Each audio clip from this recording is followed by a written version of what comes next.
Hello বন্ধুরা, good morning. Welcome back to my channel Soha lifestyle. তোমরা সব কেমন আছো? আশা করি তোমরা সব ভালো আছো, আমরাও ভালো আছি।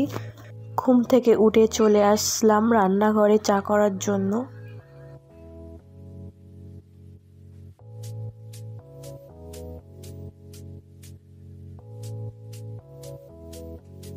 চায়ের সঙ্গে আছে বিস্কুট আর পাউরুটিটা সেঁকে নিয়েছি আর লাড্ডু।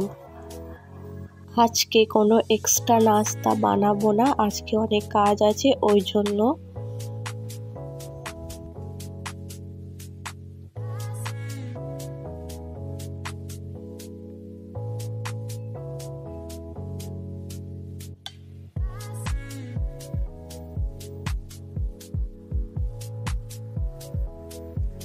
খাওয়া দাওয়া কমপ্লিট করে অনেক কাজ ছিল, সেই কাজগুলো গুছিয়ে তারপর বেবিকে মাসাজ অয়েল দিয়ে ভালো করে মাসাজ করে এবার ভালো করে গোসল করিয়ে দেব।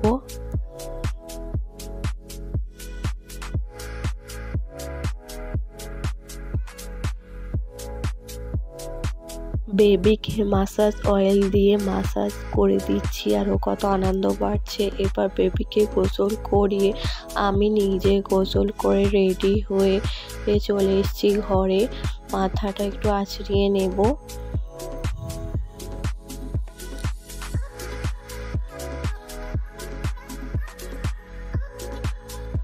এইবারে বেড কভারটা একটু চেঞ্জ করে নিয়ে ঘরটা গুছিয়ে নেব। ঘর গোছানো হয়ে গেলে বেবিকে ঘুম পাড়িয়ে দেব। বেবি ঘুমিয়ে পড়েছে। আমাদের এখানে খুবই মশা, তার জন্য বেবিকে মশারির মধ্যে দিয়ে ঘুম পাড়িয়ে দিচ্ছি।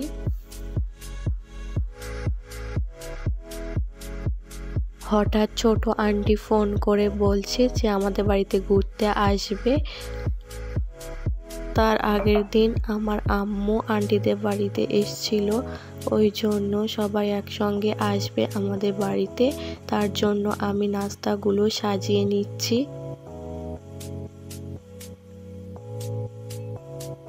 এইটুকুই ভিডিও করেছি, আর ভিডিও করতে পারিনি কারণ সবাই এসে গিয়েছিল ওই জন্য।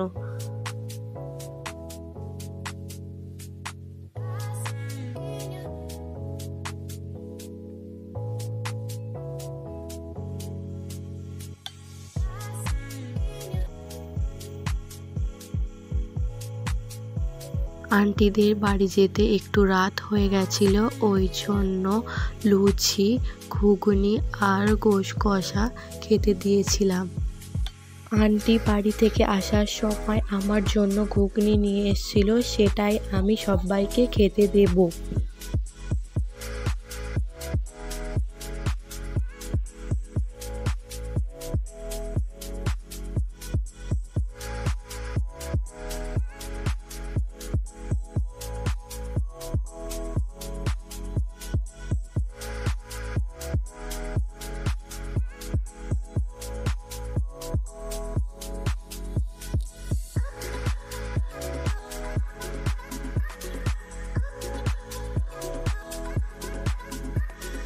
আজ আমি অনেক ক্লান্ত, তার জন্য বেটি আজকে রুটিটা বেলে নিচ্ছে আর আমি সেঁকে নিচ্ছি।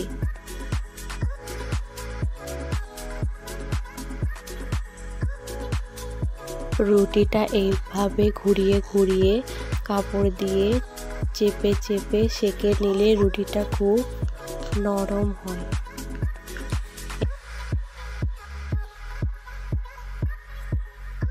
খাওয়ার জন্য রুটিটা সাজিয়ে নিচ্ছি। যদি ভিডিওটা ভালো লেগে থাকে তাহলে সাবস্ক্রাইব করবে, লাইক করবে, কমেন্ট করবে। ভালো থাকবে, সুস্থ থাকবে।